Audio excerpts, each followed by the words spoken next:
ప్రభునామమున ప్రియులైన అందరికీ శుభాభివందనలు తెలియజేస్తున్నాను. ప్రియమైనటువంటి దేవుని వాళ్ళరా, మనం ఆలకిస్తున్నటువంటి మాట ఆ ముగ్గురిలో గమనించాల్సినటువంటి 6 విషయాలు. ఆ ముగ్గురిలో గమనించాల్సినటువంటి 6 విషయాలు. 2 విషయాలని గడిచిన వారంలో మనము ధ్యానించాం. వారిలో ఉన్నటువంటి విశ్వాసము, వారిలో ఉన్నటువంటి విధేయతని మనం గమనించి ఉంటున్నాం. ప్రియులరా, మరొక మాట ఏంటి అనంటే, ఎలాంటి పరిస్థితులలో వారు ఆ విశ్వాసము కలిగి ఉన్నారు, ఎలాంటి పరిస్థితులలో ఆ భక్తి విధేయత కలిగి ఉన్నారు అనంటే, అధిక సంఖ్యాకులుగా ఉన్నప్పుడు కాదు, అల్పసంఖ్యాకులుగా ఉన్నప్పుడు, అంటే మైనారిటీ. ప్రస్తుతం ఇప్పుడు దేశం కానీ మనమున్నటువంటి ప్రాంతం కానీ చూసుకుంటే, క్రైస్తవులము ఎంత భీంకారాలు పలికినా మనము అల్పసంఖ్యాకులమే.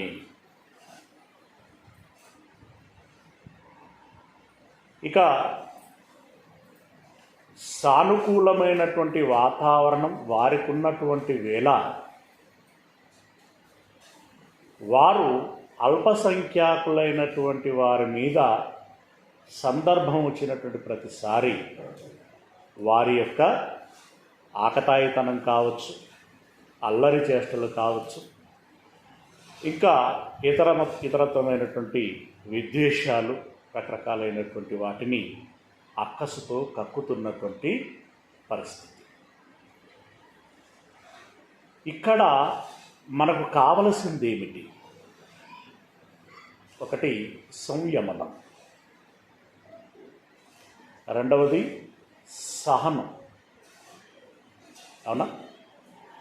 మూడవది ఎంతటి త్యాగానికైనా సిద్ధపడి ఉండటం, త్యాగనిరతి అనట. ఇవి లేకపోతే మనకు మననము లేదు, అంటే మనుగడ సాగించలేము, భక్తిని కాపాడుకోలేము. కాబట్టి ఈ విషయాన్ని మనం దృష్టిలో పెట్టుకోవాలి. అల్పసంఖ్యాకులు అని అన్నప్పుడు మనం నోవహును గురించి చాలా సందర్భాలలో మాట్లాడుకున్నాం. అందుకే కొన్నిటిని నేను షార్ట్కట్గా 2-3 మాటల్లోనే ఆ సందర్భాన్ని విడిచిపెట్టి మరొక విషయానికి వెళ్తున్నాను. నోవహు, ఆ తరములో నీతిమంతులు ఎంతమంది అండి? ఒకడే. తరమా? అలా నీతిమంతుడిగా ఉండతరమా? ప్రపంచమంతా ఒకవైపు, తానొక్కడు ఒకవైపు, ఈవెన్ దో ఫ్యామిలీ. నీతిమంతులు అనేటువంటి జాబితాలు చూసుకున్నప్పుడు ఫ్యామిలీ కూడా ఎక్స్పర్టే, తానొక్కడు ఒక పార్టీ. ఇది సాధ్యమా? సర్వసాధారణంగా కొన్ని పరిస్థితులు ఏం చేస్తూ ఉంటాయంటే, ఇక అందరూ ఒకవైపు దొమ్మిగా వెళ్ళిపోతుంటే వాళ్ళ ముందు మన బలము ఎందుకు పనికి రాదన్నట్టుగా కనిపిస్తూ ఉంటే ఇక మనం కూడా ఏం చేస్తాం? ఇక ఇది మనం కూడా చేసి ఏమున్నది ఇక బా అనేటువంటి వైఖరిలో మానసిక స్థితి వెళ్ళిపోతూ ఉంటుంది. నోవహు నీతిమంతుడు అని ఊరికే మాట్లాడుకోవటం కాదు, ఏ పరిస్థితులలో ఆయన నీతిమంతుడుగా ఉన్నాడు, ఎలా ఉన్నాడు, దానికి ఎంత ఆత్మ నిబ్బరము కావాలి, నిగ్రహము కావాలి, ఆలోచన కావాలి, జ్ఞానం ఉండాలి, వివేకం ఉండాలి, సమయస్ఫూర్తి ఉండాలి. ఎందుకంటే వాళ్ళెవ్వరూ ఇతన్ని శోధించలేరంటారా? వారెవరు ఇతన్ని ప్రభావితం చేసి ఉండరంటారా? ప్రత్యక్షంగానో పరోక్షంగానో. ఎన్నెన్ని రకాలుగా అతన్ని ఇన్ఫ్లుయెన్స్ చేయటానికి అక్కడ ఉన్నటువంటి పరిస్థితులు, అప్పుడున్నటువంటి పరిస్థితులు చోటు చేసుకున్నాయో మనకు తెలియదు. ఎందుకంటే ఇప్పుడు ఎలా చెప్పగలం మాట అనంటే, అసలు వాళ్ళ యొక్క పాపాన్ని బట్టి, వాళ్ళ యొక్క దోషాన్ని బట్టి, భక్తిహీనతను బట్టి దేవునికే హృదయంలో నొప్పి కలిగింది, మనసులో ఆవేదన కలిగిందంటే ఇక దాని తీవ్రత ఏంటో మనము అర్థం చేసుకోవచ్చు. అలాంటి సమాజములో ఒక్కగానొక్కడు యెహోషువనైనా ఒక మాట అనగలిగాడు. ఏమన్నాడు? మీరు ఎవరిని మొక్కుతారో మొక్కండి, నేను నా కుటుంబం మాత్రం యెహోవాను మొక్కుదామంటే కనీసం ఆయన వెంట ఎవరున్నారు? కుటుంబం ఉంది. మరి నోహు వెంట అసలు ఎంత చూడండి, ఎందుకు నోవాహు, యోబు, దానియేలు అని అన్నాడు దేవుడు అనంటే, ఇగో ఇలాంటి కార్నర్ని మనం చూడాలి, ఇలాంటి కార్నర్ మనం చూడాలి. నోవాహు ఈయన ఏమందాం? అధిక సంఖ్యాకులలో ఒకడా, అల్పసంఖ్యాకులలో ఒకడా? అసలు అల్పసంఖ్యాకులు ఎక్కడున్నారు? అక్కడ అల్పసంఖ్యాకులు కూడా లేరు, ఒకడే అల్పుడు. ఏమంటే ఏ విషయంలో అల్పుడు? భక్తిలో కాదు, నీతిలో కాదు, సంఖ్యాపరంగా అల్పుడు. కానీ నిలబడ్డాడు. నిలబడటమే కాదు, సాధించాడు. కనీసం తన వెంట తన కుటుంబాన్ని బ్రతికించుకోగలిగాడు. ఆయనేం కోరలేదు, అడగలేదు, దేవుడు ఇచ్చాడు. సరే, కాకపోతే ఇక్కడ కుటుంబాన్ని కాస్త మెచ్చుకోదగినటువంటి విషయం ఏంటంటే, ఒరే మనం ఈ పని చేద్దామురా అనంటే వాళ్ళు ఏకీభవించి, ఇక దేవుడు భక్తి సంగతి తర్వాత కానీ, మా నాన్న పని చెప్పాడు చేద్దాం అని పిల్లలు కలిసి వచ్చారు, భార్య కలిసి వచ్చింది, కోడళ్ళు కూడా కలిసి వచ్చారు. ఆ రకంగా 8 మంది అనుకుందాం. ఇంకా లాస్ట్గా ఇప్పుడు 8 మంది ఒకవైపు, మిగిలిన ప్రపంచమంతా మరొక వైపు. అలాంటి అల్పసంఖ్యాకులుగా జాగ్రత్తగా ఆలోచించండి. ఊరికి ఊరే ఒక విశ్వాసములో ఉన్నటువంటి జనాంగం. అందులో మనం ఒక్కరమే, అంటే మన కుటుంబం ఒక్కటే ఒక విశ్వాసం కలిగినటువంటి కుటుంబం. కానీ సమస్యలు ఉంటాయంటారా?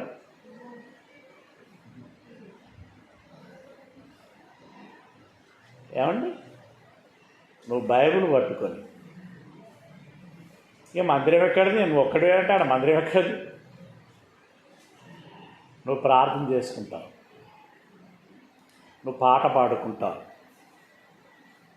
అయితే ఆ ఊరి వాళ్ళందరూ వాళ్ళ విశ్వాసపరంగా ఊరి నడిబొడ్డున ఒక గడ్డ నిలబెడతారు. అర్థమైందనుకుంటున్నా. నువ్వు కూడా ఏం చేయాలి? ఖర్చులో కుటుంబానికి ఇంత అని వేస్తావు, నువ్వు ఇవ్వాలి. ఇవ్వకపోతే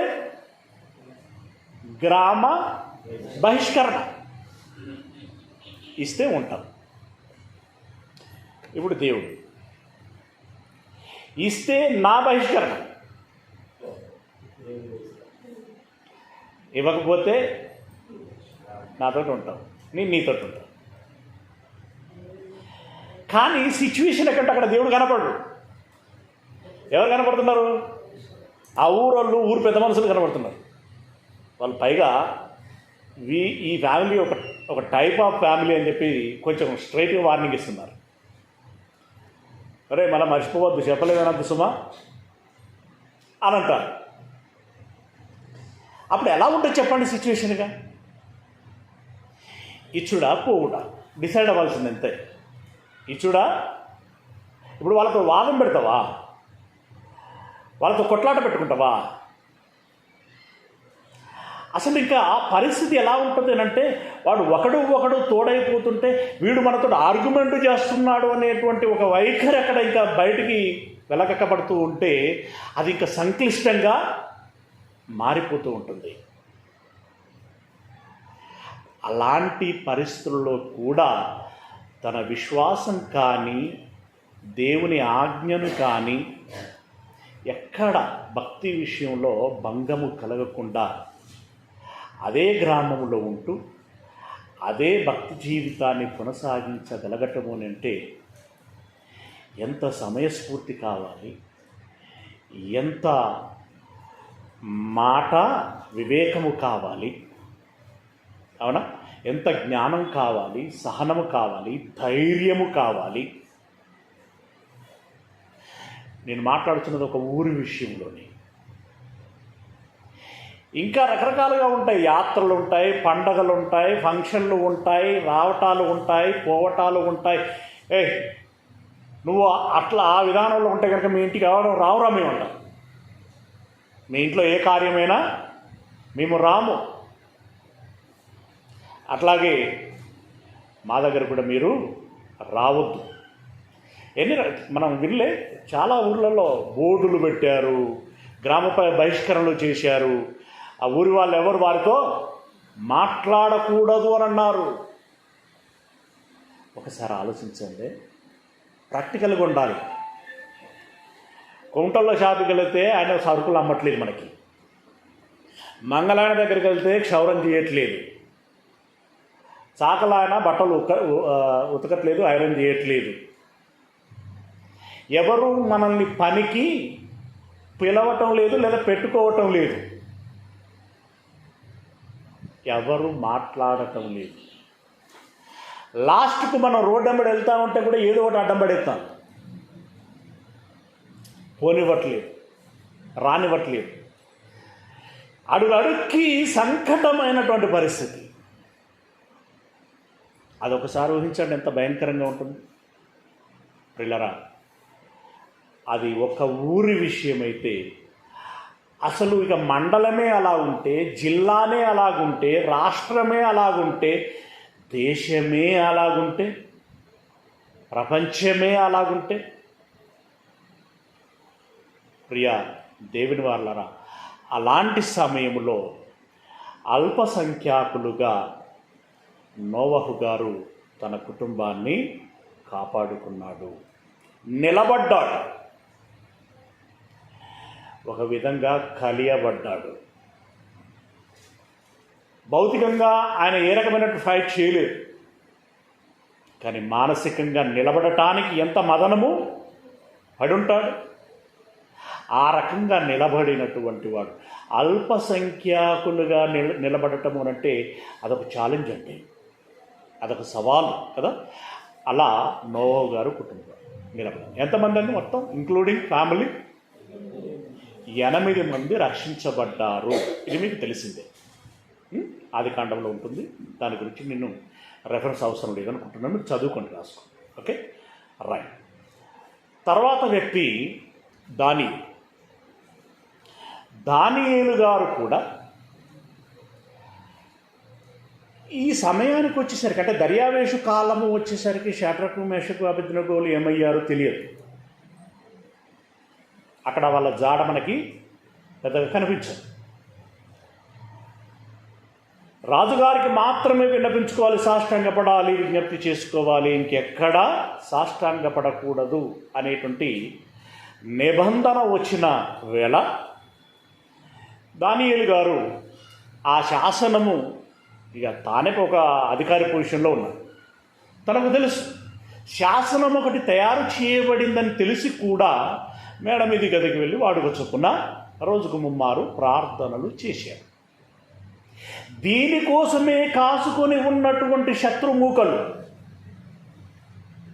రెడ్ హ్యాండెడ్గా పట్టుకొని సాక్ష్యాలని సంపాదించుకొని రాజుగారి దగ్గరికి వెళ్ళి మాట్లాడుచున్నారు. ఆ సందర్భం ఒకసారి చూడండి. ఇప్పుడు ఆ సందర్భంలో హైలైటెడ్ పాయింట్ ఏంటంటే, ఆ సందర్భములో రాజును లేదా శాసనమును ఇంకా ఆ అధికారులను ప్రజలను ఎదిరించి జీవము కలిగినటువంటి దేవుడికి మాత్రమే సాష్టాంగపడినటువంటి వ్యక్తులు ఎంతమంది? ఒక్కడే. అంటే మిగిలినటువంటి వాళ్ళ సంగతి మనకు తెలియదు. వాళ్ళు ఏ పరిస్థితుల్లో ఉన్నారు, ఏ ప్రాంతంలో ఉన్నారు, ఎంత దూరంలో ఉన్నారు, ఏ జనుల మధ్యలో ఉన్నారు, ఏంటి అనేటువంటిది మనకు తెలియదు. కానీ ఇతడు టార్గెటెడ్ పర్సన్, ఒక అధికారంలో ఉన్నాడు, ప్రభుత్వంలో ఉన్నాడు ఆయన, అందరికీ వెల్ నోన్ పర్సన్ ఆయన. పైగా అందరూ అతన్ని టార్గెట్ చేస్తున్నారు. అలాంటి పొజిషన్లో అతడు మాత్రమే అని చెప్పాల్సి వస్తుంది. అతడు మాత్రమే అలా దేవునికి ప్రార్థన చేస్తున్న సమయంలో పట్టుకొని రాజుగారి దగ్గరికి వెళ్ళి రాజుగారికి షికాయత్ అంటే కదా, రైట్, ఏమని చెబుతున్నారు ఒకసారి చూడండి. దానియేలు గ్రంథం 6వ అధ్యాయము, దానియేలు గ్రంథము 6వ అధ్యాయము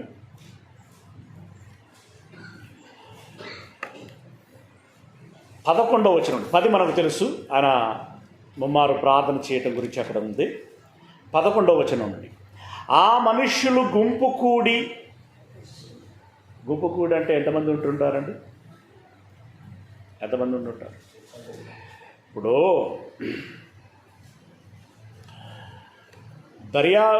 దానియేలుని మొదటి అధికారినిగా చేశాడు, అవునా? ఇక మిగిలిన సిబ్బంది క్రింది విభాగంలో ఉన్నారు. మామూలుగానైతే నెబుకద్నెజర్ గారి కాలంలో దానియేలు ఆయన కింద విచారణకర్తలుగా ఈ షడ్రకు మెషకు అబేద్నెగోలు ఉండే. ఇక్కడికి వచ్చేసరికి రాజు తదనంతర ముగ్గురు ప్రాముఖ్యమైనటువంటి అధికారులు, అందులో ఒకడు ఆ ముగ్గురిలో ప్రథముడు దానియేలు. ఈ ముగ్గురు కింద మిగిలిన అధిపతులు, ఎంతమంది అధిపతులు? 120 సంస్థాన అధిపతులు.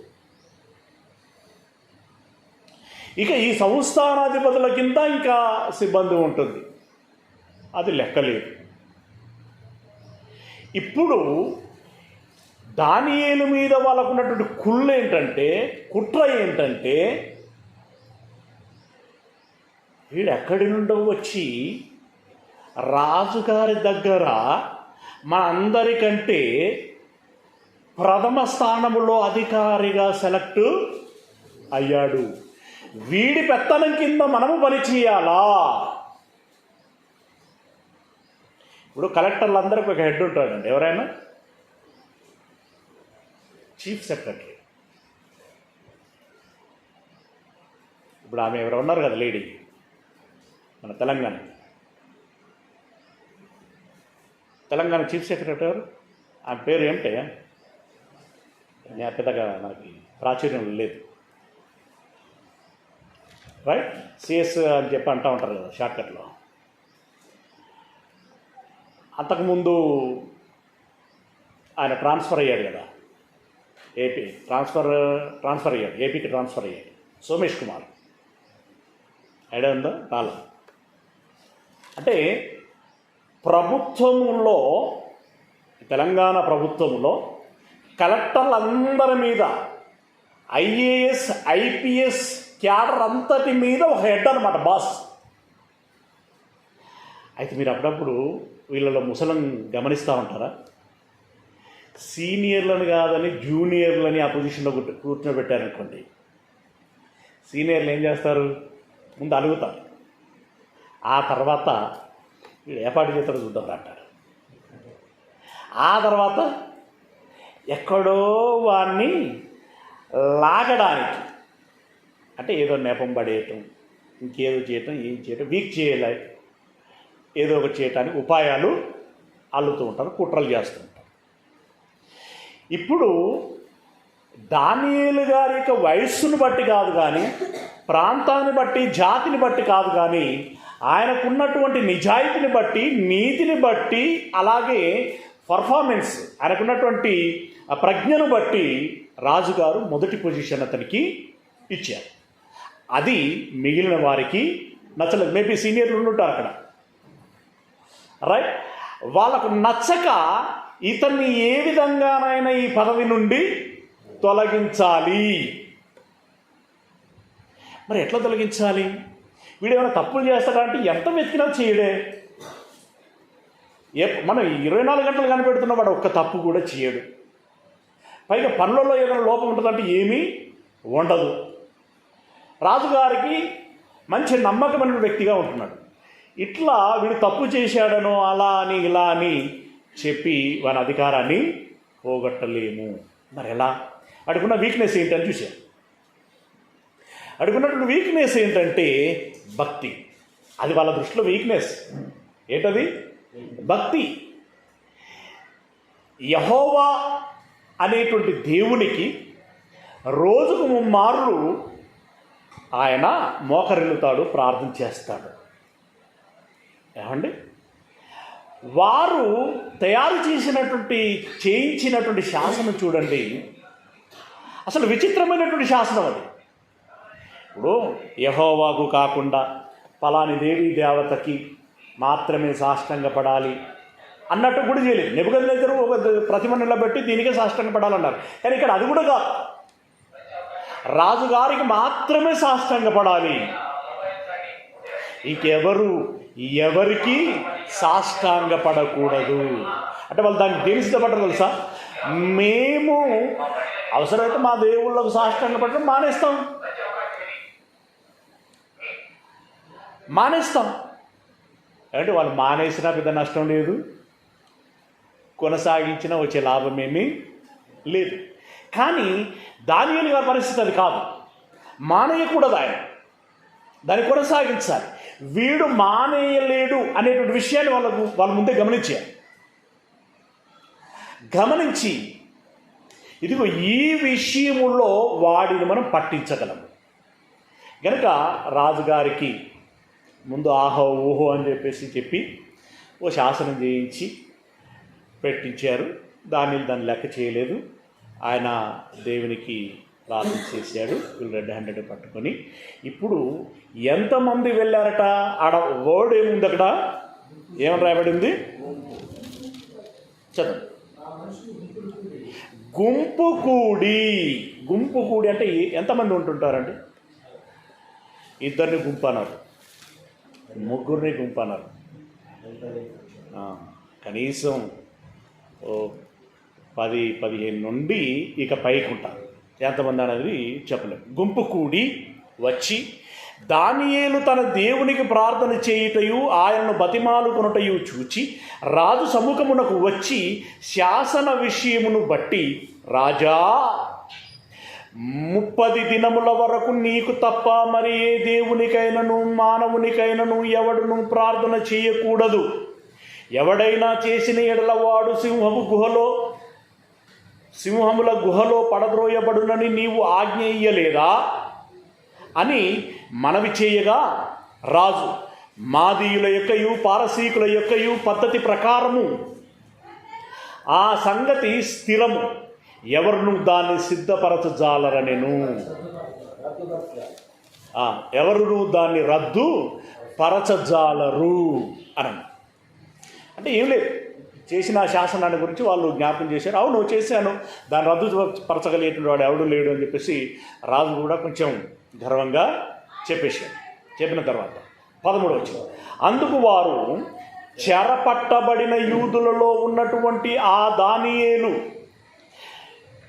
రాజుగారు నిన్నే గాని నీవు పుట్టించిన శాసనమునే గాని లక్ష్య పెట్టక అనుదినము 3 మార్లు ప్రార్థన చేయుచు వచ్చుచున్నాడనిరి. దానికి మేమందరం సాక్షులం. మీరన్నా మీ మాట అన్నా ఆయనకు లక్ష్యం లేదయ్యా. ఏం చేశాడో తెలుసా? మీ శాసనానికి విరుద్ధంగా అతడు ప్రార్థన చేస్తూ వస్తున్నాడు.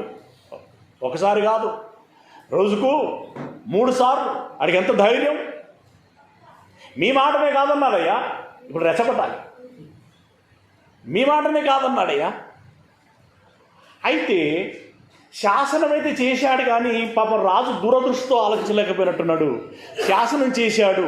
ఇప్పుడు దానియేలే తాను అతిక్రమించాడన్న తర్వాత రాజుగారు నొచ్చుకున్నారు. ఏం నొచ్చుకున్నారు అని అంటే, పోయిపోయి దానియేలు మంచివాడే, ఇప్పుడు దానియేలుకి శిక్ష ఎలా వేస్తాం? పైగా శిక్ష అనగానే ఒళ్ళు జలధరిస్తుంది, సింహాల పూర్లో వేయాలి. ఏదో 2 రోజులు సస్పెండ్ చేసి మళ్ళీ తీసుకున్నాడు అయితే బాగానే ఉంటుంది. కానీ అది కాదే, ఆయన ఒళ్ళు జలధరిస్తుంది. జలధరించి దానియేలుని సేవ్ చేయాలని ప్రయత్నం చేస్తుంటాడు స్వయంగా రాజుగారు. ఏమంటున్నారు చూడండి, ఎలా వచ్చిన 14 వచ్చిన. రాజు ఈ మాట విని బహుగా వ్యాకులపడి, అంటే దాని అర్థం ఏంటి? ఇరుక్కున్నప్పుడు నేను ఇరుక్కున్నపడిపోయాను కదా, ఎట్లా ఇతన్ని ఏమైనా కాపాడుకునే అవకాశం ఉందా, రక్షించుకునే అవకాశం ఉందా? మేబీ మిగిలిన అధికారులతోటి, అండ్ మీకు దానియేలు గురించి తెలుసు కదండి, ఆయన చాలా నిజాయితీపరుడు, నీతిపరుడు, సమర్థవంతుడు, కొంచెం ఆలోచించండి అని అంటున్నాడు అనమాట. లైక్ దట్, అంటే వర్డ్స్ లేవు అవి. వ్యాకుల పడటం అనేటువంటి దాంట్లో మనకు అది కనబడుతూ ఉంటుంది. వ్యాకుల పడి దానియేలును రక్షింపవలనని తన మనసు దృఢము చేసుకొని సూర్యుడు అస్తమించు వరకు అతన్ని విడిపించుటకు ప్రయత్నం చేసాను. అంటే ఇప్పుడు ఏం మాట్లాడుంటాడు చెప్పండి? ఇందాక నేను అన్నట్టుగా మాట్లాడి ఉంటాడు. ఇప్పుడు వాళ్ళు అసలు ఈడెప్పుడు దొరుకుతాడో కసు తీర్చుకుందామనేటువంటి కసితో ఉన్నటువంటి వాళ్ళకి ఒక్కసారిగా కనబడినప్పుడు, అంటే బహుగా ఆకలితో ఉన్నటువంటి ఆడు సింహానికి ఒక జంతువు చేజిక్కితే ఎలా ఉంటుంది? అలా ఉన్నారు ఇప్పుడు వీళ్ళు. రాజుగారు ఇలా కాపాడు చూస్తుంటే సాయంత్రం వరకు ఆయన మేనేజ్ చేస్తున్నాడు. ఇక సూర్యుడు అస్తమించే వేళ ఇక వాళ్ళు ఉండబట్టజాలలేదు. వెంటనే ఏమన్నారు చూడండి, నెక్స్ట్ వర్డ్లో 15 వచనంలో, ఆ మనుషులు దీన్ని చూచి రాజసన్నిధికి సందడిగా రండి. రాజుగారు కూడా ఇక్కడ ఏదో మ్యానిపులేట్ చేయబోతున్నాడు. అసలు ఏమనుకుంటాడు రాజు? అసలు మన దేశానికి, మన ప్రభుత్వానికి ఓ చట్టం ఉంది, ఓ శాసనం ఉంది, పురాతనం నుండి ఒక సాంప్రదాయంగా, ఒక ఆచారంగా కొనసాగుతున్నది. అదేంటి? రాజుగారు ఒకసారి శాసనం చేసిన తర్వాత ఈవెందో రాజుగారే దాని రద్దు చేయకూడదు కదా. రాజుగారు ఏంటో ఇప్పుడు ఏదో మాట్లాడుతున్నాడు. రండ్రా, మనం ఊరుకునే ప్రసక్తే లేదు. ఎంతవరకు దాకానైతే అంతవరకు దాకి మనం చూసుకుందాం, తాడో బేడో తెలుసుకుందాం, రండ్రా అని చెప్పేసి ఒకరినోడు వేసుకొని సందడిగా వచ్చి, రాజా, రాజు స్థిరపరచిన ఏ శాసనము గాని తీర్మానము గాని ఎవడును రద్దుపరచజాలడు. గుర్తుంచుకో, రాజుగారే చేసిన శాసనం కానీ తీర్మానం కానీ ఎవడును రద్దుపరచజాలడు. ఇది మాదీయులకును పారసీకులకును విధి అని తమరు తెలుసుకొనవలెను అనిరి. అంటే రాజుగారినే ఇప్పుడు ఒక విధంగా గన్ను పెట్టి బెదిరిస్తున్నట్టుగా లేదు, టార్గెట్ చేసేసింది. రాజా, మీరు ఒక విషయం మర్చిపోతున్నారు. మన మాదీయుల పారసీకుల చరిత్రలో ఒకసారి శాసనం చేయబడిన తర్వాత దాన్ని ఎవరు రద్దుపరచజాలరు. అది గుర్తుంచుకోండి అంటున్నారు, అది జ్ఞాపకం చేసుకోండి అని అంటున్నారు. అయిపోయింది. రాజుగారి నోరు కూడా మూతపడింది. తర్వాత అమలు చేయటం అనేటువంటి జరిగింది, తెలిసిందే. కానీ ఇప్పుడు ఇక్కడ చూడండి, ఇప్పుడు వారు సందడిగా అనేటువంటి ఒక పదం ఉంది, ఇంకొక పదం ఏంటి? గుంపుగా అనేటువంటి ఒక పదం ఉంది. గుంపుగా సందడిగా వచ్చి ఎవరిని టార్గెట్ చేశారు? దానియేలును టార్గెట్ చేశారు. ఇప్పుడు దానియేలు పక్షంగా ఎంతమంది ఉన్నారు? దానియేలు ఒకడే ఉన్నాడు. ఆయన మైనారిటీ, అంటే అల్పసంఖ్యాక జనాంగము. అయినా దానియేలు నిలబడ్డాడు, కలియబడ్డాడు, గెలిచాడు. ఎవరితో కలియబడ్డాడు? ఈ గుంపుతో కలియబడ్డాడు. ఈ సందడిగా వచ్చినటువంటి వారితో కలియబడ్డాడు. సింహములతో కలియబడ్డాడు. చావకుండా నిలబడ్డాడు. అంటే సింహాలతో కలియబడ్డాడంటే మీకు ఏమైనా అర్థమవుతుంది అక్కడ? దాని దౌడ పనులు ఏమైనా పట్టుకొని గిరగిర తిప్పి ఇలా కొట్టిండు ఏమన్నా? అట్లా కాదు. కలియబడటం అంటే అదే మానసిక స్థైర్యం, విశ్వాసం, తెగింపు. ఏదైతే అదైంది, ఎట్లయితే అట్లయింది. నేను నిలబడతాను, పోరాడుతాను. దేవుడు నా పక్షంగా ఉన్నాడు.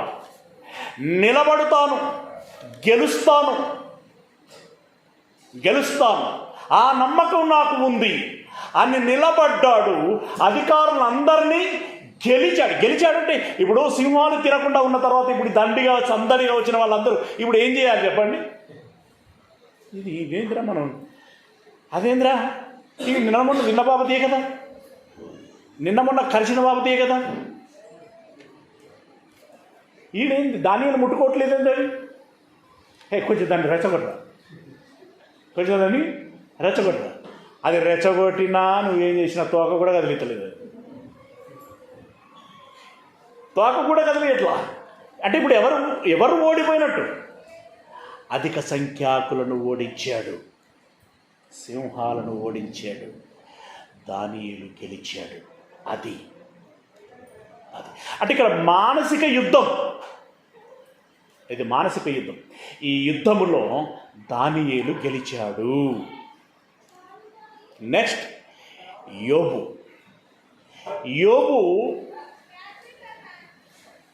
ఆయన మొదటగా ధనవంతుడిగా ఉన్నప్పుడు ఏమంటారా ఆయన్ని?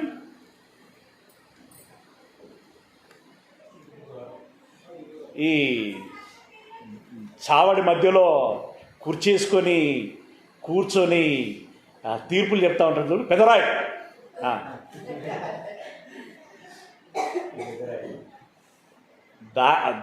యోబు ధనవంతుడిగా ఉన్నప్పుడు ఏంటి ఆయన పొజిషన్? పెదరాయుడు. ఆయన ఊరంబడి వెళ్తుండేటన్నా ముసళ్ళు సైతం లేచి నిలబడేవారట, నోటి మీద వేలేసుకునేవారట, యవనస్తులు కనబడకుండా దాక్కునేవారట, అధికారులు మౌనంగా ఉండేటువంటి వారట.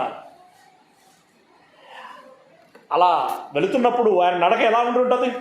ఇందాక అన్నమే అలా టీవీగా నడుచుకుంటూ పోయేవాడు. అందరూ నమస్తే అండి, వందనాలు అందరికీ ఆయన వందనాలు చెప్పలేక యాస్ట్ వచ్చి ఇట్లా అనుకుంటూ వేటుడేమో. అంటే అలాంటి పరిస్థితి. ఒకసారిగా పరిస్థితి తారుమారైంది కదా, తారుమారైంది. ఈ ముసలులు, ఈ అధికారులు, ఈ యవనస్తులు, వాళ్ళ ఇంటి పనులు, కట్టుకున్న భార్య, స్నేహితులు, బంధువులు, వీళ్ళందరూ ఏమయ్యారు చూడండి. యోబు గ్రంథం 19వ అధ్యాయము, యోబు గ్రంథం 19వ అధ్యాయము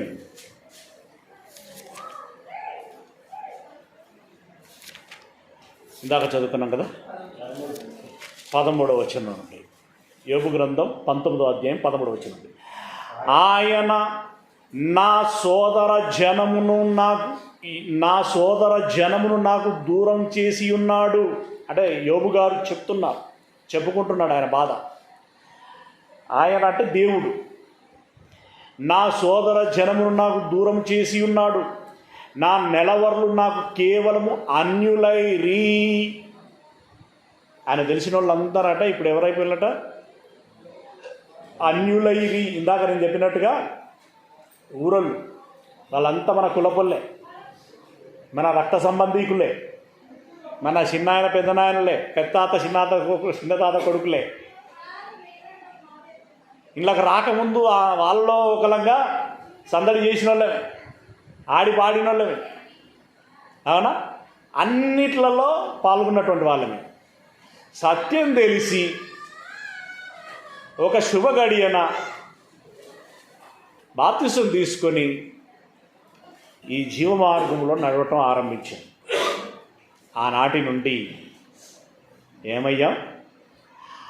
ఆ రక్త సంబంధీకులకి, ఆ అన్నదమ్ములకి, ఆ చిన్నాన్న పెద్దనాన్న కుటుంబాలకి, పెద్ద తాత చిన్నతాత కుటుంబాలకి మనం ఏమైపోయాం? అన్యులమైపోయాం. ఇప్పుడు వాళ్ళు మనకు అన్యులు అన్నప్పుడు రివర్సల్ ఏమవుతుంది? వాళ్ళకి మనము అన్యులమైపోతుంది. ఒకనాడు స్వేచ్ఛగా చిన్నాయనా అని పిలిచి చొరవగా చనువుగా ఇంటిలోనికి వెళ్ళి 1000 రూపాయలు కావాలనే అని చెప్పేసి స్వేచ్ఛగా అడుక్కొని తీసుకుపోయినటువంటి అవసరమైతే ఇంకా ఆయన లేట్ అవుతుంది అనుకుంటే పర్సు లాక్కొని 1000 రూపాయలు తీసుకొని ఆయన పర్సు ఆయనకి ఇచ్చి అలా వెళ్ళిపోయేటువంటి వాతావరణం కాస్త ఏమవుతుంది? చిన్న ఆయన అంటే ఎవర్రా అని అంటాడు. ఆ మాట అనకపోయినా కనీసం ఉలుకు ఉండదు, ఇక ఆ స్వేచ్ఛ ఉండదు, అయిపోయింది. ఒకసారిగా వాతావరణం మారిపోయింది. ఇప్పుడు ఈయనకి ఆయన అన్నదమ్ములు సోకాల్డ్ ఆ పర్సన్స్ అంతా వాళ్ళు ఏమైపోయారటారంటే అన్యులైరి. తర్వాత నా యొద్దకు రాకయున్నారు. ఒకనాడు వాళ్ళ కుటుంబాలలో ఏదైనా జగడం పడి ఉంటే యోబు దగ్గరికి వచ్చి ఏమని చెప్పుకుని ఉండాలి? అయ్యవాడు ఇట్లా చేసిండయ్యా, మీరే ఒక న్యాయం చేయాలి అని బ్రతిమలాడుకున్నటువంటి జనం ఇప్పుడు ఏం చేస్తున్నారట? రాకయున్నారు. ఆయన ముఖం కూడా చూడట్లేదు. నా ప్రాణ స్నేహితులు నన్ను మరిచిపోయి ఉన్నారు. అంత బాగున్నప్పుడు రెడ్డి గారు సాయంత్రం పార్టీ ఉందా? Like that. ఇప్పుడు పెద్ద ఆయన కదా, ఏదైనా సందర్భం వాళ్ళ పండుగలు అట్లా వచ్చినప్పుడు ఏమైనా పార్టీ పెడుతున్నారా మరి? ఈ సంవత్సరం ఏమైనా ఉండదా లేదా? ఇట్లా ఉంటుంది కదా. అందరు కలిసి ఆ డిన్నర్లు చేసుకోవడం ఇవన్నీ ఉంటాయి. కానీ ఇప్పుడు ఏం చేస్తున్నారంటే మొత్తం మరిచిపోయారు. కనీసం నేను ఎక్కడున్నాను అనేటువంటి విషయం కూడా ఆరా తీయటము లేదు. ఎంత సమస్యాత్మకంగా. ఎందుకంటే చెడి బ్రతికి చెడిన వాళ్ళు అంటారు చూడండి. బ్రతికి చెడిన వాళ్ళంటే మన లోకంలో ఉన్నటువంటి వాడికి ఏంటంటే రిచ్గా ఒకరోజు బాగా ఒక ఉన్నత స్థాయిలో బ్రతికి ఆ తర్వాత కడి దరిద్రులైపోయి ఒంటి మీద వస్త్రాలు కూడా సరిగా లేనటువంటి పరిస్థితి, అతి లేమితోటి దుర్భరమైనటువంటి స్థితిలో బ్రతికి ఈడుస్తూ ఉంటారు. అందరూ వాళ్ళని చూసి ఒకప్పుడు బాగుండేనండి వీళ్ళ కుటుంబం, కానీ ఈరోజు ఇట్లా అయిపోయింది, వాళ్ళ పిల్లలు పెళ్ళిళ్ళు కాలేదు, ఒక కొడుకు పిచ్చోడైపోయిండు, రోడ్లెంబడి పట్టుకొని తిరుగుతూ ఉంటాడు, ఈ ముసలోళ్ళకి కనీసం వండుకోవడానికి కూడా నూకలు కూడా ఉండవండి, చాలా కష్టంగా ఉంటుంది వాళ్ళకి అన్నటువంటి పరిస్థితి ఉంటుంది చూడండి. అలాంటి దుర్భరమైనటువంటి పరిస్థితి ఆయనకు ఏర్పడినప్పుడు ప్రాణ స్నేహితులు నన్ను మరిచిపోయారు, నా ఇంటి దాసి జనులు నన్ను అన్యునిగా ఎంచెదరు. అయ్యా మమ్మల్ని పనిలో పెట్టుకోండి అని ఒకనాడు ఆయనను బ్రతిమలాడుకున్నటువంటి జనాంగమే పనివారే ఎలా చూస్తున్నారట? అన్యునిగా ఎంచెదరు. నేను వారి దృష్టికి పరదేశినై ఉన్నాను. అంటే వీడు ఎవడో అన్నట్టుగా చూస్తున్నారట. ఇప్పుడు నేను ఇందాక చెప్పినటువంటి ఆ మాట, బ్రతికి చెడినటువంటి ఆ పరిస్థితి ఒకసారి నిజంగా ఎవరు బ్రతుకుతారో ఆ సిచ్యువేషన్లో అంటే మానసికంగా మెచ్యూరిటీ ఉన్నటువంటి వాళ్ళు మాత్రమే బ్రతుకుతారండి. లేదంటే ఏ సూసైడ్ అటెంప్ట్ చేసుకుంటారు. ఎందుకంటే అసలు నేను ఈ జనాంగానికి నా ముఖం ఎలా చూపించుకునేది, వీళ్ళందరి ముందు నేను ఎలా తిరిగేది, నాకు ఈ అవసరం ఉందిరా అని చెప్పేసి ఒకరిని నేను ఎలా చేచాచి అడిగేది అని వాళ్ళు ఒక న్యూనతకి గురైపోయి ఆత్మహత్యలు చేసుకోవటానికి ప్రయత్నం చేస్తూ ఉంటారు.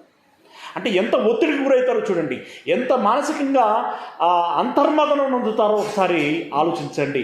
ఇప్పుడు యోబు గారికి మనసు లేదా? యోబు గారికి హృదయం లేదా? ఆయనకు న్యూనత ఉండదా? ఆయనకు అంతర్మదనము ఉండదా? ఆయనకు కష్టం అనిపించదా? ఆయనకు నొప్పి అనిపించదా? బాధ అనిపించదా? అనిపించింది. అయినా నేను వారి దృష్టికి పరదేశినై ఉన్నాను, నేను నా పనివాణ్ణి పిలవగా వాడేమీ పలకకుండా ఉన్నాడు. ఒకనాడు కనుసైగతో పిలిస్తే పరిగెత్తుకొని వచ్చినటువంటి వాడు ఈరోజు గొంతెత్తి అరిచి పిలిచినా కూడా వాడు వినబడనట్టుగానే మొద్దుగా ఉంటున్నాడట.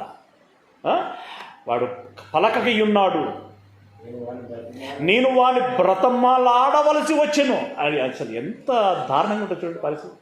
నేను బ్రతమాలాడవలసి వచ్చెను, నా ఊపిరి నా భార్యకు అసహ్యము. ఊపిరి భార్యకు అసహ్యం అంటే మీకు ఏమర్థమైంది చెప్పండి? దగ్గర రాణిస్తలేదన్నా? కాదు. ఊపిరి అసహ్యం అంటే, ఊపిరి అంటే ఉచ్ఛ్వాస నిశ్వాస అంటే బ్రతుకు. నేను బ్రతికి ఉండటం నా భార్యకి ఇష్టం లేదు. నా ఊపిరి నా భార్యకు అసహ్యము, నేను కనిన కుమారులకు నా వాసన అసహ్యం. చీ అంటున్నారు. చిన్న పిల్లలు సహా నన్ను తృణీకరించెదరు, నేను లేచుట చూచిన ఎడల బాలురు నా మీద దూషణలు పలికెదరు. ఒకనాడు యవనస్తులు ఏం చేశారు? ఆయన చూస్తేనే దాక్కున్నటువంటి వారు ఇప్పుడు ఏం చేస్తున్నారట? దూషణలు చేస్తున్నారు. దూషణ అంటే ఏం మాట్లాడుతారండి? పదాలు. ఒకప్పుడు ఇప్పుడు ఈ యవనస్తులని ఏదో చేశారు, యవన వయస్సులో ఏదో దుందుంకుడు పని ఏదో చేశారు. వాళ్ళని పిలిపించారు, కంప్లైంట్ వచ్చింది, యోబు దగ్గరికి వచ్చింది. ఆ యవనస్తుని గద్దించుంటాడు కదా, తిట్టుంటాడు కదా, అవసరమైతే చెంప మీద 4 వేసి ఉంటాడు కదా. ఇప్పుడు అవన్నీ వీనికి ఇప్పుడు జ్ఞాపకం వస్తాయి కదా. ఇప్పుడు రివెంజ్ ఒకటి స్టార్ట్ అవుతుంది కదా. ఇప్పుడు వాడి ఫీలింగ్ ఎలా ఉంటుంది చెప్పండి?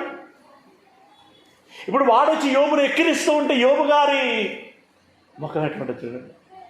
అది ఎంత అంటే అది ఇవన్నీ కూడా మనం ఫేస్ చేస్తే బాగా అర్థమవుతూ ఉంటుంది. మనం దాన్ని ఎదుర్కొంటూ ఉంటే, అనుభవిస్తూ ఉంటే బాగా అర్థమవుతూ ఉంటుంది.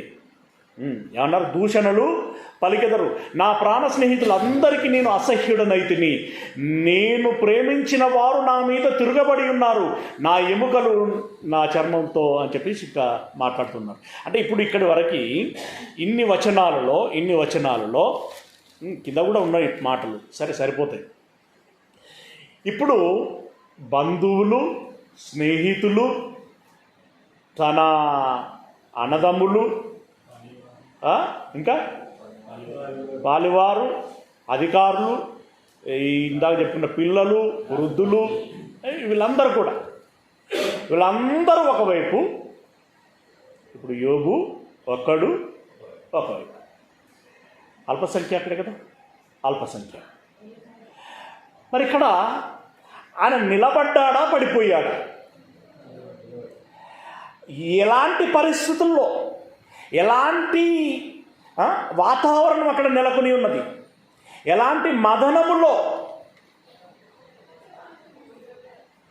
అంతరంగమంతా ఒక్కసారిగా కాలిపోయినట్టుగా అనిపించేటువంటి పరిస్థితి అంటే అలాంటి పరిస్థితుల్లో ఇప్పుడు ఏం తక్కువ చూడండి. నోవహు గారి వాతావరణంలో ఆయన అల్పసంఖ్యాకుడే, దానియేలు గారి కాలములో ఆయన అల్పసంఖ్యాకుడే, యోబు గారి కాలములో ఆయన అల్పసంఖ్యాకుడే. కానీ మేటిగా నిలబడినటువంటి వారు, నిలబడి సాధించినటువంటి వారండి గొప్పవారు. అందుకే దేవుడు ఆ ముగ్గురిని టార్గెట్ చేసుకున్నాడు, ఎంచుకున్నాడు. ఆ ముగ్గురిని సెలెక్ట్ చేసుకున్నాడు. What a great personalities. ఎంత గొప్పవారో చూడండి ఆ ముగ్గురు. ఎందుకు వారిని ఎంచుకున్నాడు అంటే, వాళ్ళు ఇప్పుడు దానియేలుకి యుద్ధాలు చేసిన వాళ్ళు కాకపోవచ్చు, దావీదులాగా యుద్ధాలు చేసినటువంటి వాళ్ళు కాకపోవచ్చు, మోషేలాగా వీళ్ళందరినీ నడిపించినటువంటి వాడు కాకపోవచ్చు, పౌలు మాదిరిగా ఖండాలు తిరిగినటువంటి వాడు కాకపోవచ్చు. కానీ వారు నిలబడి గెలిచినటువంటి వాతావరణం మాత్రము ఒక ప్రత్యేకమైనటువంటి వాతావరణం. మేబీ మీరు పట్టుదలగా, నిక్కచ్చితంగా మీరు కూడా మీ విశ్వాస జీవితంలో, మీ భక్తి జీవితంలో, ఆధ్యాత్మిక జీవితంలో ఎక్కడ తొట్టుపడకుండా గట్టిగా నిలబడి నడిచి గెలవాలి అంటే ఈ రోజుల్లో మనకు కూడా అలాంటి పరిస్థితి రావచ్చు, అవకాశము ఎక్కువగా ఉంది. ఉందంటారా లేదంటారా? ఉన్నది. ఇప్పుడు మనం ఓడిపోతే అడ్రస్ గల్లంతే, నిలబడితే సరే వీళ్ళ సరసన అనేటువంటి విషయం పక్కకు పెట్టినా కనీసం వీళ్ళ మాదిరిగా మనల్ని దేవుడు జ్ఞాపకం చేసుకునేటువంటి అవకాశం ఉంటుంది. దేవుడు మన గురించి ప్రస్తావన చేసేటువంటి అవకాశము ఉంటుంది. కనుక ఇక్కడ వీరిని మనం ఏం చేసుకోవాలి? రోల్ మోడల్గా చేసుకోవాలి. ఎలాంటి నేను అదే అన్నాను, లాస్ట్ వీక్ అదే అనుకుంటున్నాను. అన్నీ అనుకూలంగా ఉండి నేను సాధించాను, గెలిచాను అని చెప్పి అనుకుంటే అందులో గొప్పతనం ఏమీ లేదు. ఇలాంటి పరిస్థితులలో ఎవరు నిలబడ్డారు, ఎవరు గెలిచారు అనేటువంటిది ఆలోచిస్తే ఆ గెలిచిన వారే గొప్పవారు అవుతారు. Okay, right. ఇక నాలుగో పాయింట్ ఏంటంటే సహనం లేదా సహించడం. సహనం అంటే ఓపిక. ఏమండి, ప్రతిదానికి కూడా ఇప్పుడు కొన్నిసార్లు తెలివి ఒకటే పనికిరాదు, సహనం ఉండాలి. ధైర్యం ఒకటే పనికిరాదు, సహనం ఉండాలి. అండ్ యుద్ధ నైపుణ్యం ఒకటే పనికిరాదు, సహనం ఉండాలి. ఈ సహనం అనేటువంటి చాలా కీలకం. సహనము వీరికి ఉన్నదా అని ఆలోచిస్తే ఇప్పుడు నోవహు గారికి చెప్పాడు, సింపుల్గా చెప్పాడు దేవుడు, ఇది ఓడగట్టు, ఇది ఈ కొలతలతో కట్టు, ఈ జతలుగా ఈ జీవులను అందులో పెట్టు, వాటికి కావాల్సిన ఆహారం పెట్టు. 3 ముచ్చట్లు అయిపోయింది. కానీ ఇంత పనిని ఎంతమంది చేయాలి? చెప్పింది నోవహుకి ఒకనికి. కానీ ఇప్పుడు నోవహు తన కుటుంబానికి నచ్చజెప్పుకొని ఇదంతా చేయాలి. సరే, నచ్చజెప్పుకున్నాడు, వాళ్ళందరూ కలిసి వచ్చారు. ఇప్పుడు ఆ ఓడ కట్టడానికి ఎంత సమయం పట్టింది అనుకుంటున్నారు? మన లాస్ట్ టైం శ్యామన్న 125 నెంబర్ చెప్పినట్టే జ్ఞాపకం, 150 అని అన్నారు. కానీ ఒకసారి అంటే మరి 150 నెంబర్ ఎక్కడ ఉందా అన్నది ఉంటే ఒకసారి దాన్ని చూపిస్తే మంచిదన్నా.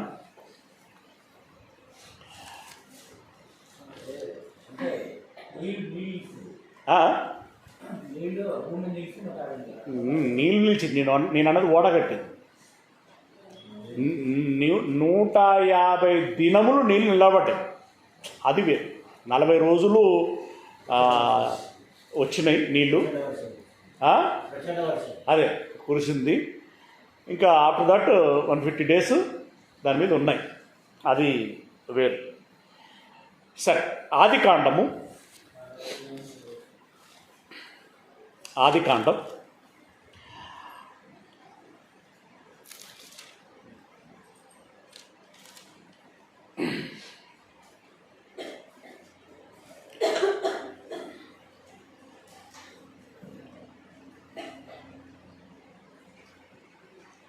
5వ అధ్యాయము,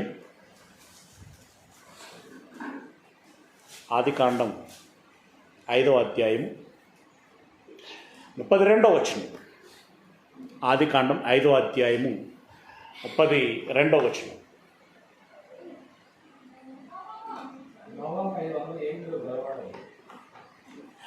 నోవహు 500 ఏండ్లు గలవాడై ముగ్గురు కుమారులను కన్నాడు. అది అక్కడ విషయం. ఆ నెక్స్ట్ ఏంటంటే దేవుడు బాధపడ్డాడు. తర్వాత వీళ్ళందరినీ తీసేస్తానని చెప్పి నోవహు గారికి ఓడగట్టుకోమని చెప్పాడు. అంటే ఇంచుమించుగా 6 నెలలు, సంవత్సరము అటు ఇటుగా ఉంటుందండి. కానీ ఓవరాల్గా మనం ఆలోచిస్తే నోవహు గారికి 500 సంవత్సరాల వయసున్నప్పుడు దేవుడు ఓడగట్టరా అని చెప్పాడు. Okay, right. ఓడతో పాటుకి మళ్ళీ ఇవన్నీ వస్తాయండి, జంతువులు, ఆహారము, ఎంత వస్తుంది.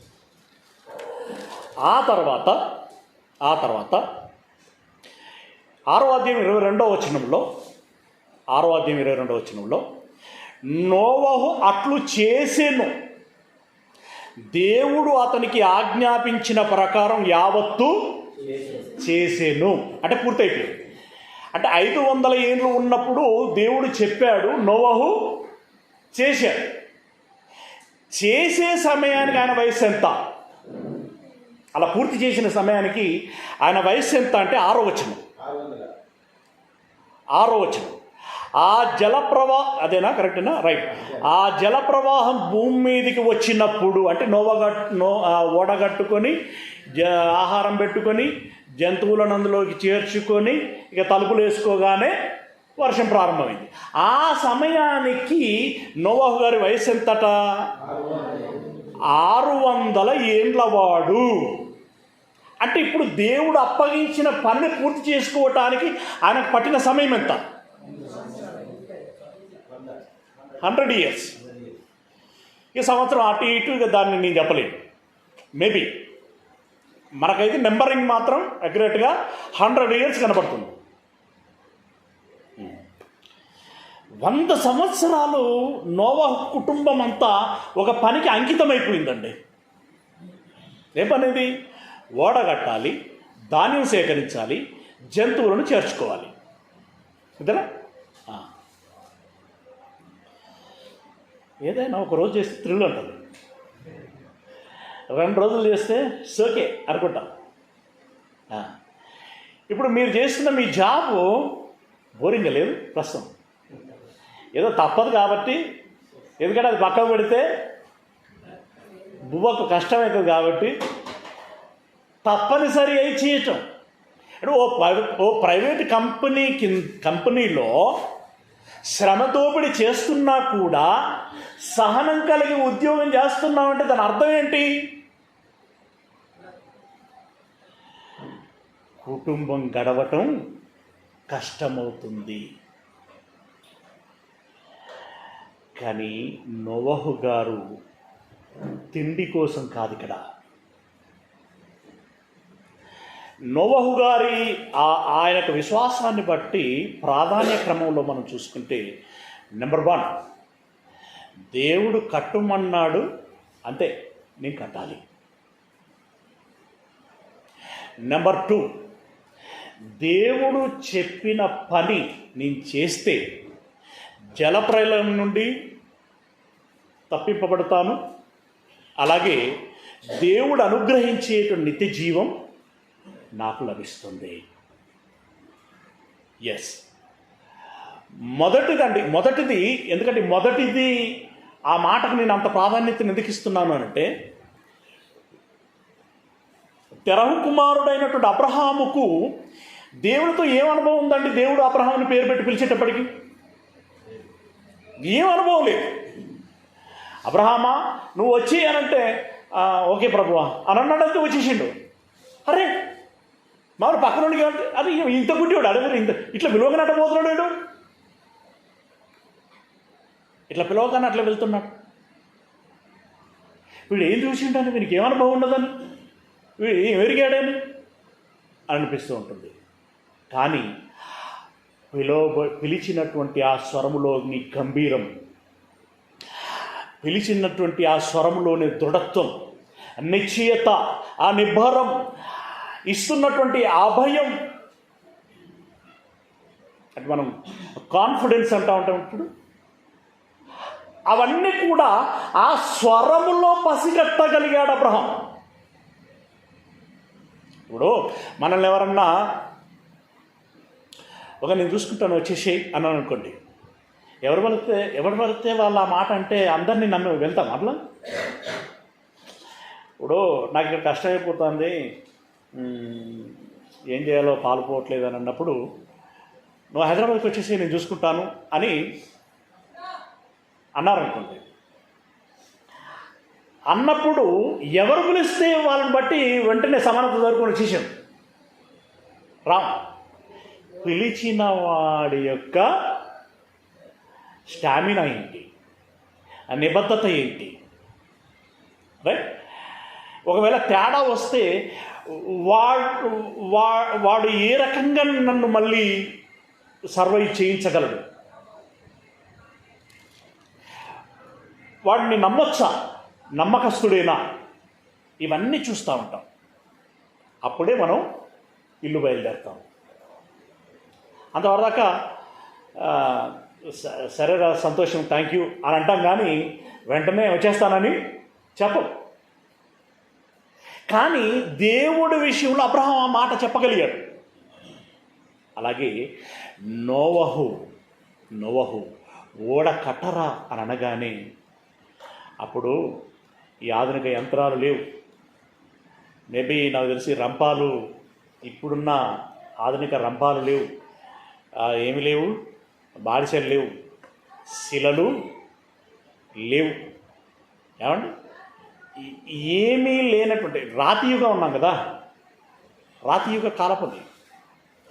ఆ కాలములో చెక్కు చెదరనటువంటి ఆ కుండపోత వర్షములో ఎవరెస్ట్ శిఖరం మీద 7 మూరల వరకు నిలిచిన ఆ నీళ్ళలో 150 దినములు అది చెక్కు చెదరకుండా ఉండగలగాలి. అలాంటి గొప్ప నిర్మాణమును అతడు చేశాడు. ఏ పనిముట్లు వాడాడో మనకి తెలియదు. ఇంకొకటి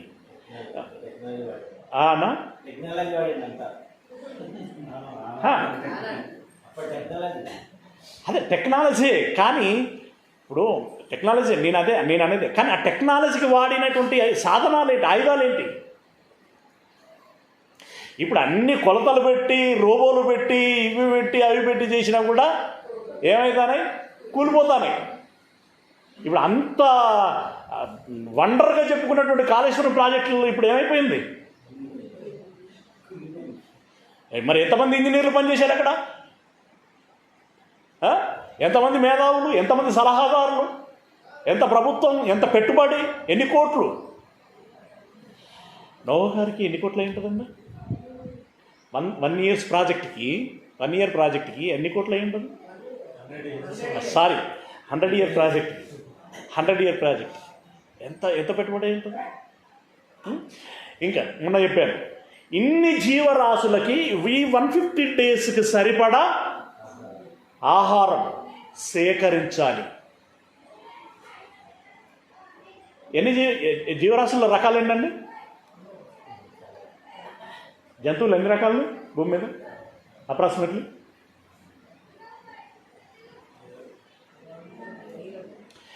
84,000 రకాల జీవరాశులట.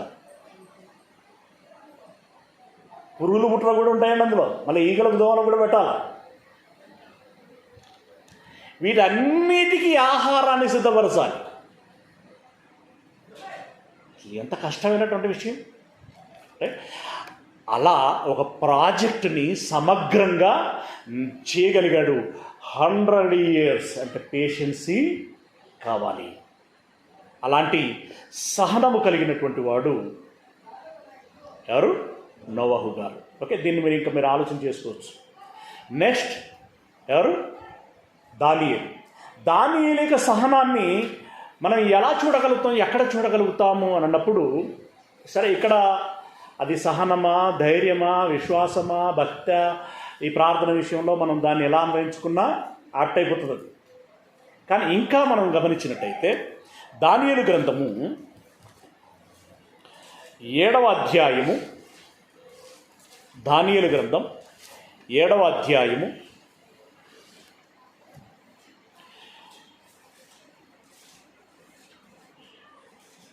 ఇక్కడ రాజులకి రకరకాల కళలు పడ్డాయి, దర్శనాలు వచ్చాయి.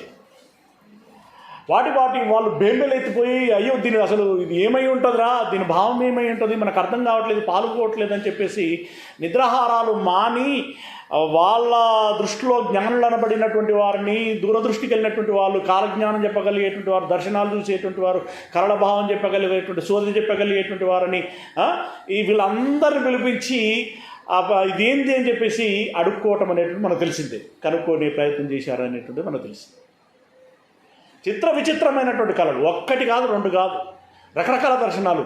నెబుకద్నెజరు, బెల్షస్సర్కి, వీళ్ళందరికీ దర్శనాలు అవుతూ ఉంటాయి.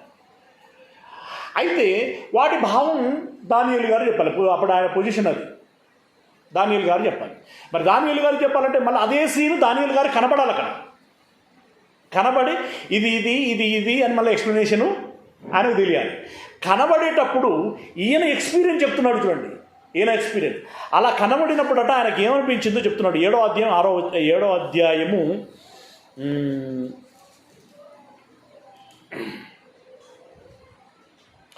15వ వచనం. 7వ అధ్యాయం 15వ వచనం. నాకు కలిగిన దర్శనములు అంటే మొత్తం కలిపి చెప్తున్నాడు ఆయన. నాకు కలిగిన దర్శనములు నన్ను కలవరపరిచినందున ఆయనను ఏం చేశాయట? కలవరపాటుకు గురి చేసేయట. ఇప్పుడు ఫస్ట్ ఒక దర్శనం కనబడిందండి. దాంట్లో తలకాయ బంగారంతో కనబడింది, భుజములు వెండితో కనబడ్డాయి, పొట్ట ఉదరం అంతా కూడా ఇత్తడితో కనబడింది. అంతేనా? ఇత్తడితో కనబడింది. ఆ కాళ్ళు పాదములు ఇవన్నీ కూడా ఇనుముతో కనబడ్డాయి. కొంచెం పర్వాలేదు, వింతగా అనిపించినా కూడా బంగారం కాబట్టి వెండి కాబట్టి కొంచెం పర్వాలేదు. కానీ మీకు తెలుసా, ఇంకో దర్శనంలో చెప్తాడు, సింహం అట ఈ ముందటి కాళ్ళు ఇట్లా మామూలుగా ఇట్లా పెట్టి వెనక కాళ్ళతో మనిషి నడిచినట్టు నడుచుకుంటా సముద్రములో నుండి బయటకు వస్తుందట. దానికి 2 పక్కల 2 రెక్కలు ఉన్నాయట. మళ్ళీ అనుకుంటే ఇట్లా వస్తుందట. అది దర్శనంలో ఒక్కసారి కనబడింది ఆయనకి. ఆ ఫీల్ ఎలా ఉంటుంది? అలాంటి దర్శనాలు చాలా ఉన్నాయి. ఓకే, విచిత్రమైనటువంటి రూపాలు, కొన్నిటికైతే పేరు చెప్పడానికి కూడా వల్లపడనటువంటి పరిస్థితి. విచిత్రమైన రూపం అని అన్నాడు అంతే, రైట్? అలాంటి రూపాలు అతనికి కనబడినప్పుడు దానియేలను నేను నా దేహములో మనోదుఃఖము గలవాడనైతిని. ఆయనే అంతరంగములో ఏడ్చాడట. అంటే ఒకసారిగా ఒక కలవరపాటు, ఒక భయం. తర్వాత క్లారిఫికేషన్ ఇచ్చిన తర్వాత ఆయనకు అర్థమవుతుంది, ఆహా అనుకుంటాడు. మళ్ళా ఓపిక కూడా కట్టుకొని రాజుగారికి చెప్తారు. కానీ అంతకుముందు ఆయన పరిస్థితి మనోదుఃఖము గలవాడనైతిని. ఓకేనా? 28వ వచనం. దానియేలను నేను విని మనసునందు అధికమైన కలత గలవాడనైతిని. అందుచేత నా ముఖము వికారమాయను. అయితే ఆ సంగతి నా మనసులో ఉంచుకుంటుని బయటికి ఎవరికి నేను చెప్పలేదు. కలత చెందితే ఫేస్ అట ఒకసారి ఏమైపోయిందట? మారిపోయిందట. ఏంద్రమే ఇది?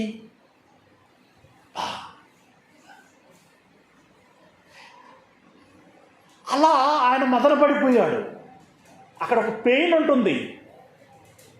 ఇప్పుడు ఇలాంటి అనుభవాలు 1-2 సార్లు జరగానే, దేవా ఇక్కడ నుండి నాకు దర్శనాలు ఇవ్వకండి, నాకు భయమవుతుంది, నా నుండి కాదు, ఇంకేమైనా చూసుకుంటే అనొచ్చు ఆయన మామూలుగా. అంతే కదా, ఇంకేమైనా చూసుకోండి. ఎందుకంటే అదొక అనుభవం అవుతుంది ఆయనకి. ఇప్పుడు మనకు ఒక్క పీడకలతోనే కొందరికైతే పిచ్చి పెట్టినట్టే చెప్తాం, అవునా? అసలు ఇక వాళ్ళ జీవితమే డైవర్ట్ అయిపోతూ ఉంటుంది. కానీ ఈయనకు 1 కాదు 2 కాదు, ఈయన ఉద్యోగమే అదే. ఈయన ఉద్యోగం లేస్తే వాళ్ళకు వచ్చిన సందేహాలన్నీ చెబుతూ ఉండాలి. సందేహాలు చెప్పాలంటే ముందు ఈయనకు తెలవాలి. ఈయనకు తెలవాలంటే ఈయన అనుభవించాలి. ఆ అనుభవంలో ఈయన ఈ రకంగా మదన చెందాడు, కలత చెందాడు. ఆ క్రమంలో ముఖం వికారమైపోయింది. రకరకాలైనటువంటి పరిస్థితులు ఏర్పడ్డాయి. ఓకే, నెక్స్ట్ 8వ అధ్యాయం 27వ వచనం. 8వ అధ్యాయము 27వ వచనం. 8వ అధ్యాయం 27వ వచనం. ఈ దర్శనము కలగగా దానియేలను నేను మూర్ఛిల్లి. మూర్ఛ అంటే ఏంటండి? కొన్ని సంఘటనలు చూస్తే సోయి తప్పి గిలగిల కొట్టుకుని ఉంటాయి. అది ఎలా ఉంటుంది? ఆ పెయిన్ మామూలుగా ఉంటుందా? అట్లాంటి ఉద్యోగం ఏమైనా చేయాలనుకుంటారా? అది జాబ్ అనేది. ఏం జాబు? అట్లాంటివి చూడాలి. ఆ చూసే క్రమంలో ఇలాంటి పెయిన్స్ వస్తాయి, అనుభవించాలి. నేను స్పృహ తప్పిపోయానండి, కళ్ళు తిరిగాయి, నాకు చీకటి వచ్చింది, నేను కింద పడిపోయాను, అంత ఆగమాగమైపోయింది, నెక్స్ట్ నేను ఈ డ్యూటీ చేయను అని అనలేదు ఆయన. అది సహనం ఎందుకు గొప్పవాడయ్యాడో, ఏ పరిస్థితులలో సహనం కలిగి ఉన్నాడు ఆయన. మూర్ఛిల్లి కొన్నాళ్ళు వ్యాధిగ్రస్తుడనై ఉంటుంది. దీన్ని ఊహించండి, చెప్పండి ఇక మీరు మన వాడుక భాషలో చెప్పండి దాన్ని.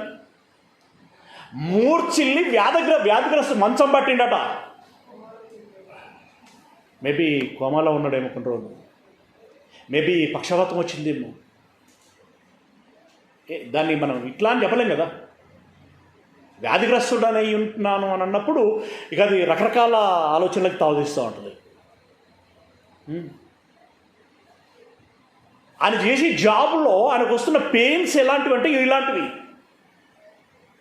మూర్ఛిల్లి కొన్నాళ్ళు వ్యాధిగ్రస్తుడనై ఉంటుంది. పిమ్మట నేను కుదురై రాజు కొరకు చేయవలసిన పని చేయుచు వచ్చితిని. ఈ దర్శనమును గూర్చి విస్మయం గలవాడైతిని కానీ ఆ సంగతి తెలపగలవాడెవడును లేకపోయెను. ఎంత కష్టం వచ్చినా మళ్ళీ నేనే దాని భావం చెప్పాల్సినటువంటి పరిస్థితి. కాబట్టి నేను మళ్ళీ ఓపిక కూడగట్టుకొని, అయ్యా నేను రెడీ అయిపోయాను, మరి ఏం చెప్పాలో చెప్పండి అని చెప్పి నేను దేవుణ్ణి అడిగేవాడిని. నిన్నదాకా దెబ్బ కొడితే మీన్స్ ఆ దృశ్యం చూస్తే, ఆ సందర్భాలను ఎదుర్కొంటే చీకటి వచ్చింది, మూర్ఛ వచ్చింది, మంచం పట్టాడు, తిరిగి లేచి అయ్యా చెప్పండి అని చెప్పి ఆయన అడుగుచున్నాడు. పిల్లరా ఎంత ఓపిక. 10వ అధ్యాయం 2వ వచనం. ఆ దినముల యందు దానియేలను నేను 3 వారములు దుఃఖప్రాప్తుడనైతిని. ఎన్ని వారాలు ఏడ్చాడట? 3 వారాలు. ఏ దినములు అందనుకుంటున్నారు? ఈ దర్శన దినాలే. 3 వారాలు నేను ఏడ్చాను. ఎంత పెయిన్ఫుల్ జాబ్ చూడండి ప్రియులరా. ఈ రకంగా మనం ఆలోచిస్తే ఈరోజు మనం ఆలోచించినటువంటి విషయాలు ఏంటండి? 2, అల్పసంఖ్యాకులుగా ఉండి వాళ్ళు ఏం చేయగలిగారు, 2వది సహనము కలిగి ఏం చేయగలిగారు. మొత్తం ఆలోచించిన విషయాలు ఏంటండి? 4. నెంబర్ 1 చెప్పాలి. నెంబర్ 1 విశ్వాసం. నెంబర్ 2 విధేయత. నెంబర్ 3 అల్పసంఖ్యాకులుగా. నెంబర్ 4 సహనము కలిగి వాళ్ళు ఏం చేశారు అనే విషయాన్ని మనం చూసాం. మేబీ వచ్చే వారం డెఫినెట్గా క్లోజ్ అవుతుంది. వచ్చే వారం మిగిలిన సంగతుల్ని చెప్పుకుందాం. God bless you.